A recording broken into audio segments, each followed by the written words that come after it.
Make sure you guys hit the subscribe button if you guys are enjoying the content that we're throwing up. And make sure you guys hit the like button if you enjoy the video. And yeah, let's begin. Okay, so originally I was not going to cover this, at least not right now, right? Like the most anticipated comic book movie, and I would argue the most anticipated movie of all time is coming out like tonight. Why would I talk about anything but Endgame? That kind of baffled me, right? Like Endgame's coming out. It's like, yeah, Rob, I know Endgame's coming out, and it's the one thing that everybody's talking about. Can you talk about Spawn? And it was like, no.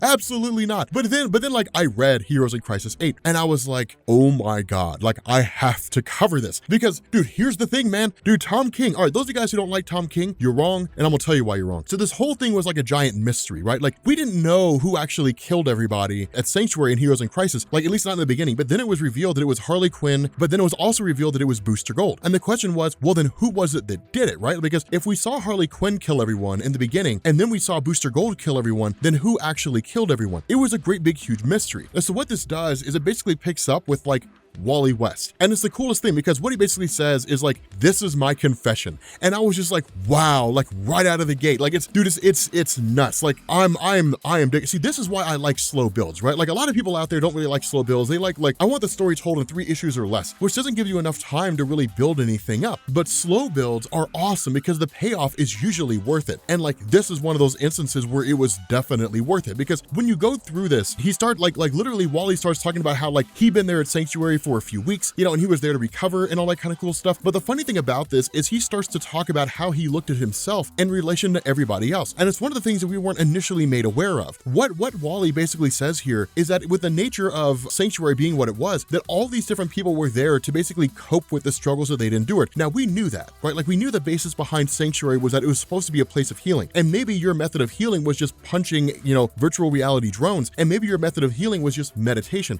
Whatever the case was, all these different heroes and even some of the villains to a degree who were trying to reform were going through Sanctuary for the purpose of healing themselves, sort of healing their minds, healing their spirits and so on and so forth, so they could go forward having dealt with all this trauma. But for the most part, what we weren't really told and what really seems to be head on the head here is that they were all in isolation. And it's kind of interesting because Tom King sort of made that ambiguous, right? Like all we really saw with regards to the various characters in Heroes in Crisis is like what they were doing to heal. We didn't see what they were doing in their downtime. We didn't know if they were all like just kind of hanging out and mingling and talking, and if sort of socializing was kind of the healing method, which would have made sense. Because if you were Poison Ivy and you were trying to like get to a better version of yourself, then what better way to do that than to spend time hanging out with heroes, people who normally go through and save others. But in fact, all these individuals were in a compartmentalized space, that they were basically all isolated from one another. Now, again, that allowed for anonymity. It allowed for them to be able to basically function without anybody knowing what their confessions were or what they were doing to heal, which provided a lot more privacy, and it basically allowed them to operate with impunity in a small space without any real consequence for what it was that they were doing. But when Wally started looking at this and when he started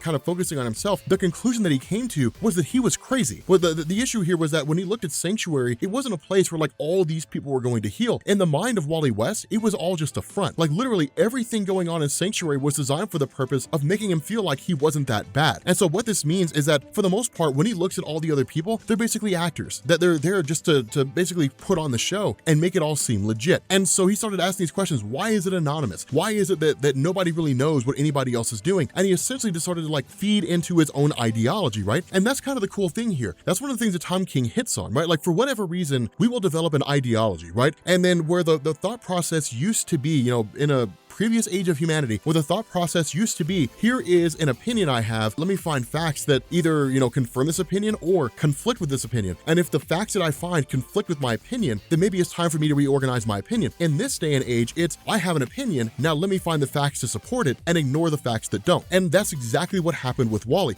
Wally started going through and he developed this ideology, he's crazy. So then he started going through and looking at all the information and would either twist it and skew it or would ignore it if it didn't support his perception. And he would basically say like, this is all the information that shows that I'm a crazy person. This is all the information that shows that like all these things are messed up. And what he really kind of says here is that in his mind, that maybe some of it had to do with Linda Park. And the reason why is he says like, for the most part, he was isolated and alone. And that's the interesting thing about this, because when you look at Wally here, while he does do something pretty screwed up, in a lot of ways he's a victim. Because when you look at Wally post DC Rebirth, for the most part, aside from the Titans, there was nobody really there to kind of guide him and how to interact with Linda. Barry did to a degree, but the problem is that Barry was, he really took kind of a cowardly role, right? It's like, hey, Wally, you should go and talk to Linda. And Wally's response was, no, I don't want to. And then Barry said, okay, and then walked away. What Wally needed was to have his hand forced. What Wally needed was to be made to go talk to Linda Park because Wally didn't know that's what he needed. And that's something that Barry should have been able to pick up on because Barry was his mentor. And so following this, we see one of the coolest set of events unfold in the history of Wally West's character. So what Wally ends up doing is he basically sits down and he says, okay, I have to find out whether or not this is a show or not. I have to find out whether or not any of this is real. But the problem with Sanctuary, according to Wally, is that all the confessions that are made are literally split into like a billion different pieces. They're fragmented all over the place and then just kind of scattered out into wherever it is that they happen to go. But Wally is the fastest man alive. And so Wally's like, okay, well, then I'm just going to grab all the pieces and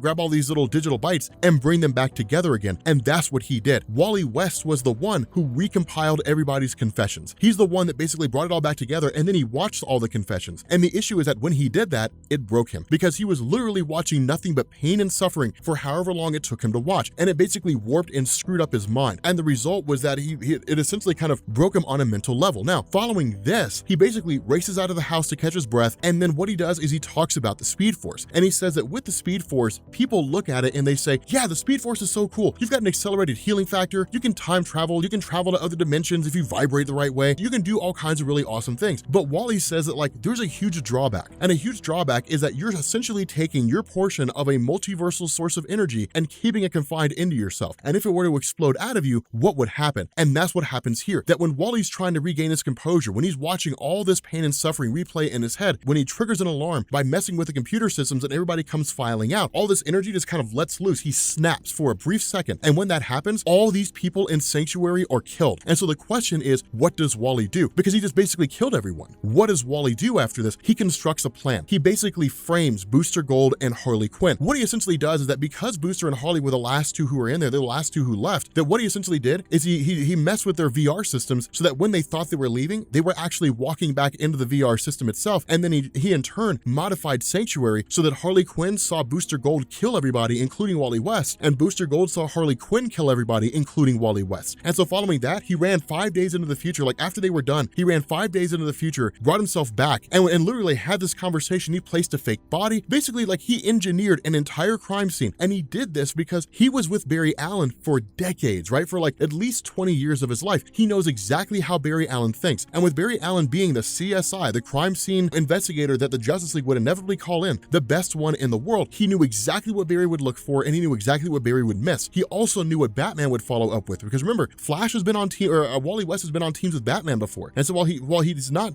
the best person to know exactly how Batman thinks, what he does know is how Batman functions as a detective. Wally West tricked Barry Allen and tricked Batman into believing that he actually died. And then what he did is he basically set up frames. He killed everyone and lied about it. And so following that, like he basically said, like, I had 5 days. I had 5 days to sit down and to create this confession. Wally West killed everyone, faked a crime scene, tampered with evidence, framed Harley Quinn and Booster Gold, all for the purpose of trying to find a way to basically escape a murder that he made and try to find a way to do something right to make up for what it was that he did wrong. And the only conclusion he could come to, the only thing that he could figure out, the only thing that he believed he could do right in order to correct what it was that he did wrong was to confess, to send this confession directly to Lois Lane. And it's crazy because what this basically means now is that like Wally West is a murderer. Now, given the circumstance in terms of how it unfolded, one of the things that you guys will usually always notice when it comes to superheroes in various comic books, superheroes in Marvel, superheroes in DC, is they usually get a pass, right? Like that was one of the best lines of Secret Empire. To kind of sidetrack here from Heroes in Crisis, that was one of the best parts of Secret Empire when